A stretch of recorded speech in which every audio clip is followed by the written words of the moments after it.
How are we building and creating spaces where young people are free to imagine a world that they may not live in just yet?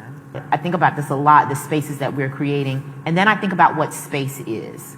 So we were talking earlier that I hang out with a lot of people who organize on the ground, and one of the things that has happened over the last 10 years, but has really accelerated in the last 4 or 5, is just this intense, hyper-local fight to have a space to be together. Just the decline of spaces across this country. And then I think about something like, attacks on public libraries, which we think of as these twee, wonderful things to have, et cetera. And I'm going, no, you're in a fight for your life right now for any public space where the public can convene and can call into being a public together. The foreclosure on any kind of space where people can gather is the tail end of a long project of saying we will never again have the 2 decades of social change that we had in the 60s and in the 70s that was fomented by people meeting in libraries and in church basements, right? In Masonic lodges. We were talking about these things earlier, right?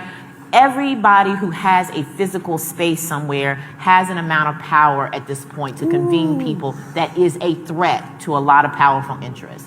They want you to think that the only space that matters is digital, because then I can control everything you see, and to an extreme extent, I'm not even sure the general public fully appreciates how much I can then control your emotions.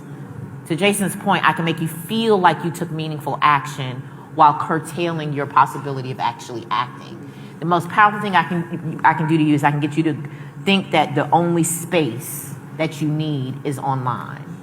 I want people to stand in the streets and be willing to throw rocks in defense of a library, a post office, a Masonic lodge, your grandma's house, whatever physical spaces that we still have left that are available. And so I am constantly thinking about the battle of getting people to imagine these spaces as being, to my mind, the last line of defense for a people-centered society, which is what I argue for. And when I think about literacy, I think about how intimately tied it is to space. And it is not an accident that we are losing one as we are losing the other right now.